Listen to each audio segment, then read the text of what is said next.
All right, so get ready because today we're diving deep into something, a concept that might just change how you see the world, even like the really basic stuff. Hmm. We're talking about how things last through time, which, believe me, gets a lot weirder than you'd think. Yeah, it's one of those things you don't even, think about really until you start like picking at it. Right. And then you're like, hold on, how does the thing stay the same thing over time when, it's obviously changing? Exactly, yeah. Yeah, And that's where this idea of temporal parts comes in. right. So some philosophers think the answer is that things are like actually made up of these temporal parts. Hmm. Kind of like how you have spatial parts, like a head, arms, legs, and all that. Yeah, think of it like a film reel. Okay. Each frame is like a snapshot of you at a certain moment, and then all those frames together, right, make up the whole movie of your life. Yeah. Per Durantis, the folks who really like temporal parts would say those frames, right, those are like your temporal parts. Okay, so there's like a you yesterday and a you right now and a you tomorrow, all lined up to make the complete four-dimensional you, Right. which honestly kind of makes me feel like I should be like in a sci-fi movie or something. Yeah, I think we all have our blockbuster moments, but Yes. what's really interesting here is that this Per Durantist view, right, it kind of challenges that intuition we have that we exist as this complete whole at every moment. They're Yeah. saying, it's more like we're spread out across time, Okay. existing as these different parts at different times. Okay, yeah, that's already making my brain do some gymnastics. But Yeah. I guess the big question is, why would anyone think this, right? Right. What what problems does having temporal parts actually solve? Well, one of the one of the biggest puzzles they try to address is the problem of change. Okay. Like, how can that banana you bought on Monday, all green and firm, be the same banana that's now like sitting on your counter all brown and mushy? Yeah, that's always bothered me. Like, it's Yeah. still a banana, but it's like it shouldn't be able to be both green and brown. Right. Like, pick a lane banana. Exactly. And this is where this is where temporal parts come in handy. Yep. Per Durantis would say that Monday's green banana is actually a different temporal part than today's brown banana. Okay. Each temporal part has its own properties, so there's no need for one part to be both green and brown at the same time. So it's not that the whole banana changes, it's just that we're looking at different temporal slices of the banana, Right. and each slice has its own like distinct properties. You got it. And this leads to a pretty interesting distinction between how Per Durantists and their rivals, the Endurantists, think about things. Hmm. Endurantists say you exist as a whole at every moment, Okay. fully present in each of those temporal snapshots. So for Endurantis, there's only one you at any given time, Mhm. and that you is like the complete package, even if you're changing over time. Right. Okay. And this leads to some pretty, lively debates about how we even talk about temporal parts. Hmm. Per Durantis, they tend to talk about parts in a way that's not really dependent on time. Okay. So they would say, this banana has these temporal parts, period. Okay, whereas Endurantis are all about the specific times. They say, Mhm. sure, the banana has different parts at different times, but that doesn't mean it's not a whole banana right now. Right. It's like they're speaking different philosophical languages. Yeah, it really shows, how hard it is to communicate across those different perspectives. Like, Right. sometimes it feels like they're just talking past each other, Yeah.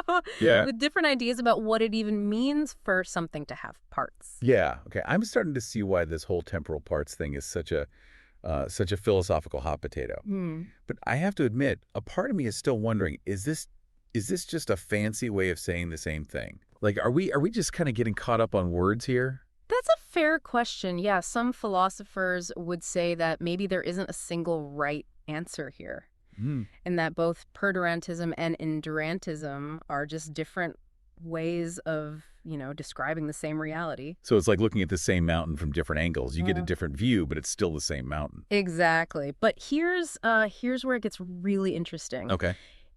Even if there's no clear winner, right, in this whole philosophical battle royale, Yeah. the act of thinking through these ideas like actually can change how you see the world. It Yeah. forces you to think about time and change and identity in this like whole new way. I think you've hit on something important there. Like, Mm. even if we don't come out of this deep dive with like a definite answer, the journey itself is valuable. Right. It's like, exploring a new city. Yeah. You might not find that Yeah. perfect souvenir or whatever, but you're definitely going to have some amazing experiences along the way. Exactly. And who knows, maybe those experiences will lead you to a totally new understanding of yourself and the world around you. That's a good point. So are you ready to dive into some specific examples of how this whole temporal parts idea actually plays out in philosophical debates? Yeah, let's do it. Okay, great. Let's talk about one of the most like mind-bending implications of temporal parts. Oh, This problem of coincidence. coincidence. Like bumping into my old philosophy professor at the grocery store or something. Not quite. No, this is about it's about two different things existing in the same place at the same time. You Okay. might think, well, that's impossible, but there are these classic thought experiments that really make you question that. Okay. All right. You've got my attention. Uh-huh. Hit me with one of these thought experiments. Okay, so imagine a statue, sculpted from a lump of clay. Both the statue and the lump, right? They occupy the same space. Yeah, but one's art and the other's just, clay. Exactly. They seem to have like different properties, different histories, right? Right. The lump existed before the artist even, got their hands on it. Yeah. But the statue, that only came into being once it was sculpted. Right. So are they one thing or two things? Man, that's tricky. Yeah. I mean, my gut says there's just one object there, Hmm. but uh, it also feels like the statue and the lump, they have separate identities. Like I could destroy the statue by, smashing it or whatever, Right. but I wouldn't necessarily be destroying the lump of clay. You've stumbled right onto like the heart of the puzzle. Okay. And the Perdurantists, with their temporal parts, they think they have a pretty neat solution. They would say the statue and the lump, they share temporal parts, kind of like conjoined twins might share a limb. So it's not that we've got like two totally separate things, but rather these overlapping four-dimensional entities. Okay. The statue is made up of, a subset of the temporal parts that belong to the lump. So it's like nested timelines almost. That's a great way to visualize it. Okay. And this overlapping picture, right, it explains why the statue and the lump seem both distinct. They have different temporal boundaries, different, lifespans, Right. but also connected because they share some of the same temporal, stuff. Right. Okay. I'm starting to see how temporal parts can help here, but Mhm. of course our friends the Endurantists aren't going to just let the Perdurantists, have all the fun. Of course not. What do they say about this whole coincidence business? Endurantists have their own like go-to move here. Okay. It's called the standard account of coincidences. Okay. And they say that constitution, what something's made of, is not the same as identity. So the lump of clay constitutes the statue, right? They're made of the same matter, but they're not identical. It's kind of like saying, like, you're made up of cells, Right. but you're not identical to any single cell in your body. That's the idea. The Endurantists would say the statue and the lump are distinct entities, even though Right. they occupy the same space and are made of the same stuff. Okay, but doesn't that seem a little too easy? Like, if we just keep multiplying objects every time something is made of something else, Yeah. wouldn't the world become like insanely crowded? Right. Like, are there infinite objects hidden inside my coffee cup right now? That's one of the objections to the standard account. Okay. The worry about this explosion of objects. Right. And then there's the mass problem. If the statue and the lump are distinct, shouldn't their masses like add up? Yeah, like if the lump weighs a pound Right. and the statue weighs a pound, should the combined thing weigh 2 pounds? Right. Something's not adding up here. Yeah. And then there's maybe the toughest question of all, which is, Yeah. if the statue and the lump are made of the same matter, arranged in the same way at the same time, how can they possibly be different? Right. Shouldn't the arrangement of the parts be enough to determine the whole object? Yeah, okay. Those are some serious challenges. Mm-hmm.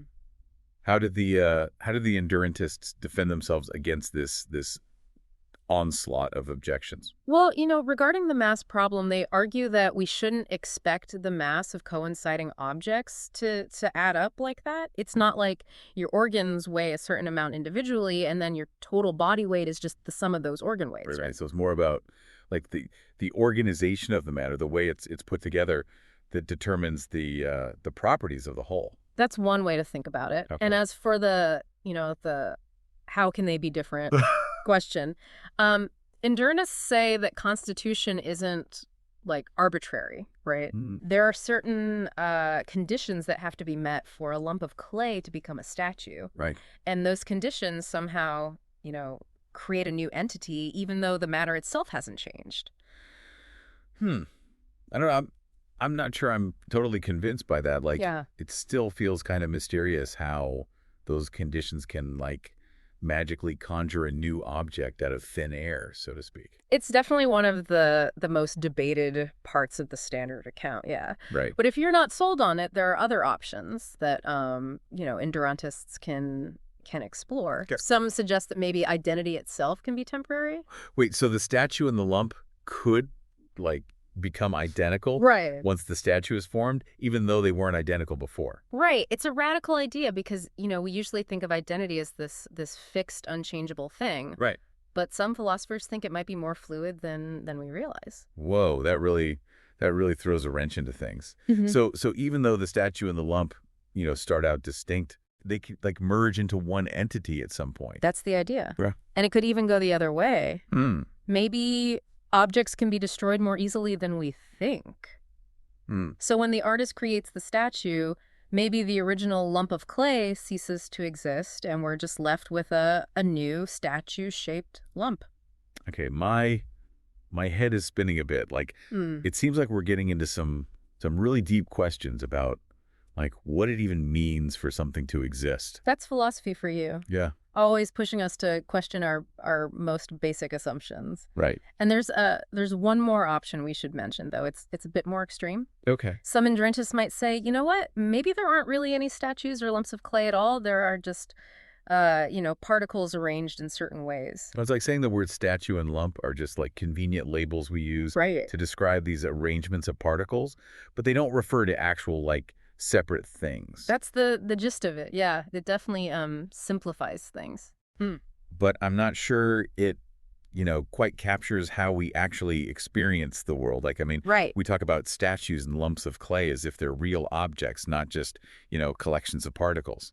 Yeah, I think you're right. It feels like that view kind of throws the baby out with the bathwater, so to speak. Yeah. Okay, so we've seen how temporal parts offer a solution to this temporary coincidence puzzle, Right. and we've explored some of the endurantists' responses, Right. which have their own strengths and weaknesses. But is this where the story ends, or are there like even more layers to this philosophical onion? Oh, we've only just scratched the surface. Okay. What happens when the coincidence isn't temporary? Hmm. What about cases of permanent coincidence where two things seem to occupy, like, the same space and time throughout Yeah. their entire existence? Buckle up, Oh. because it's about to get even wilder. All right. Okay, so we've tackled temporal parts and we've wrestled with coincidence, but it sounds like there's even more to uncover Yeah. in this philosophical jungle. Mhm. What's next on the agenda? Well, hold on to your hats because we're about to go into the really murky waters of vagueness Okay. and how it kind of messes up our neat theories about how things, stay around through time. Vagueness, huh?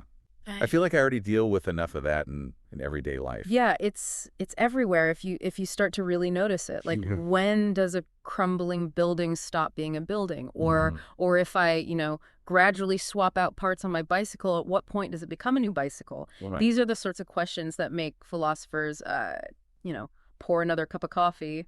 Yeah, those are definitely head scratches. It's like trying to draw a line in the sand on a really windy day. Right. The boundary just keeps, like, shifting around. Exactly. And that's the problem with vagueness. It makes those nice, crisp boundaries we love to use in philosophy all, fuzzy and uncertain. Right. But as you might expect, the preterantists think their trusty temporal parts can help us out here.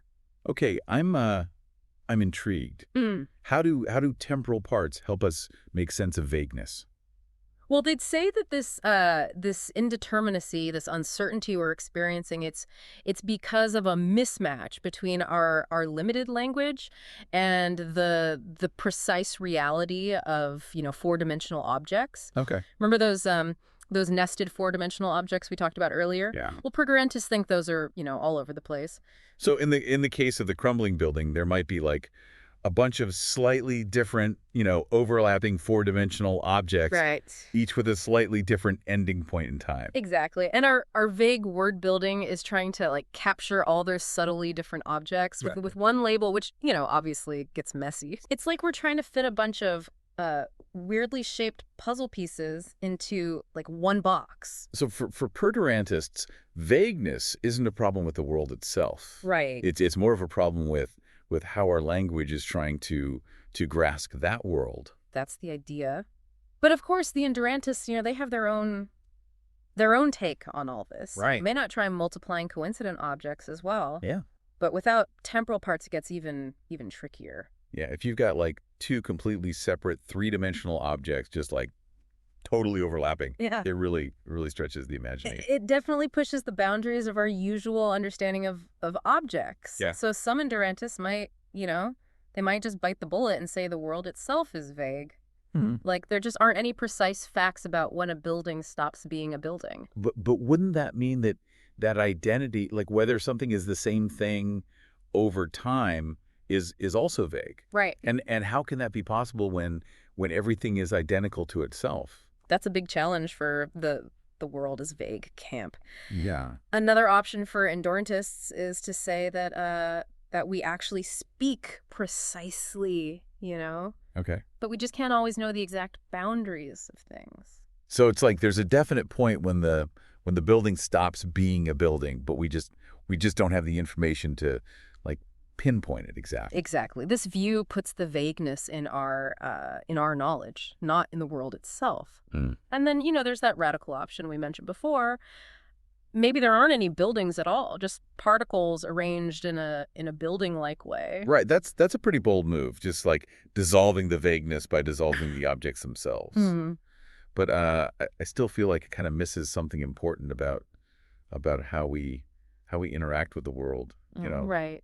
We talk about buildings like they're real things, not just collections of particles. Yeah, it definitely goes against our sort of common sense intuitions. So, as you can see, this whole vagueness thing, it just adds this whole other layer of complexity to the debate about how things last through time. Yeah. But there are a couple other concepts that Perdurantists often find appealing, and they make things even more interesting. Hey, lay that on me. All right, so one of their favorite ideas is universalism. Okay. This idea that any collection of objects, no matter how random, has a single object that they compose. So there's an object composed of my left shoe, the Eiffel Tower, and grain of sand on Mars. Yeah, it definitely leads to a pretty enormous ontology. Yeah. But Perdurantists are drawn to this idea for a few reasons. Okay. First, it helps to explain vagueness, right? Hmm. If there are all these overlapping building-like objects, it makes sense that our word building wouldn't just pick out one. So it's not that the world is vague. It's just that our language is too limited Right. to describe all the precise objects that exist. Right. Universalism also it kind of fits with the idea that persistence through time might be partly a matter of convention. Maybe it's up to us to decide which four-dimensional object counts as the bicycle, right?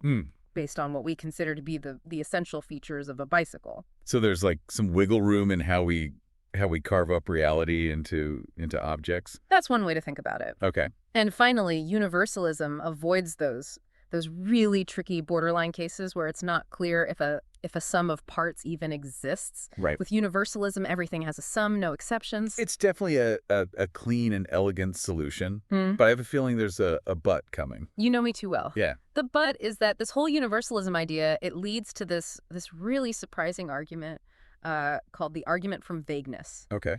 It suggests that even three-dimensional regions of space contain objects, which implies the existence of these instantaneous objects that look a lot like, temporal parts. Wait, so the argument for universalism ends up like supporting the existence of temporal parts? Yeah, it's this kind of philosophical boomerang. And to make things even more complicated, Perdurantists often combine universalism with another idea called Humean supervenience.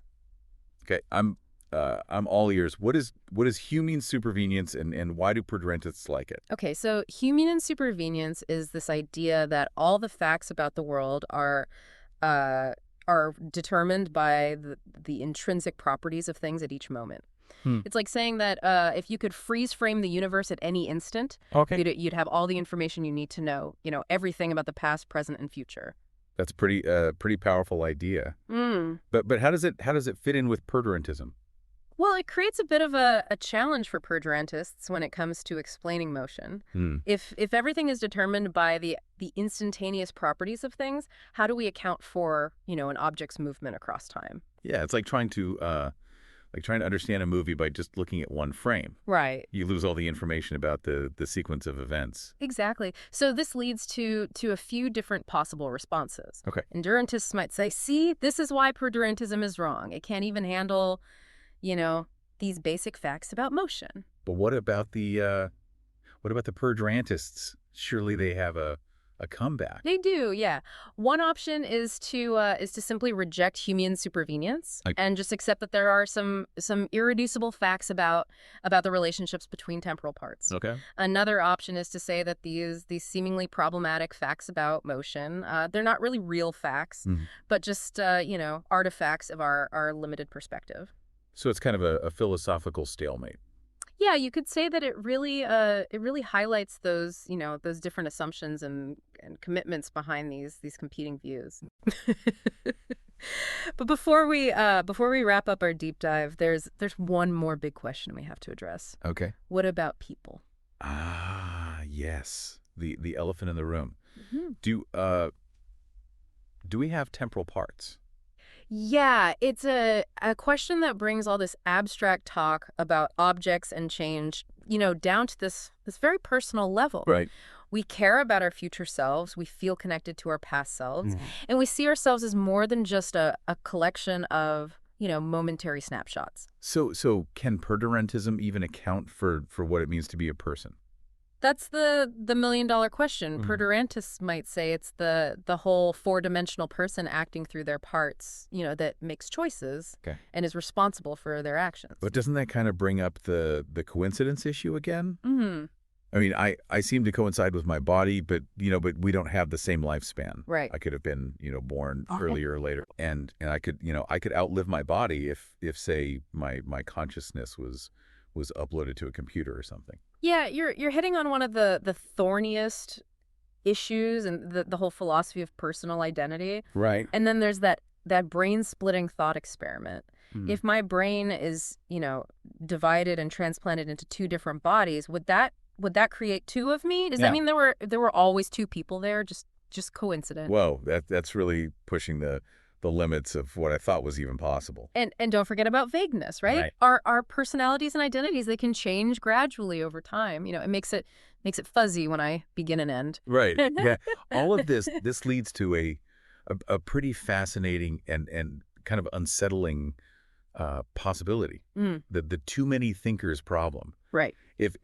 If I have temporal parts, and universalism is true, Yeah. are there like countless person-like entities coexisting right now, each slightly different from the others? Yeah, it's definitely a mind-boggling thought. Okay, that's officially blown my mind, I think.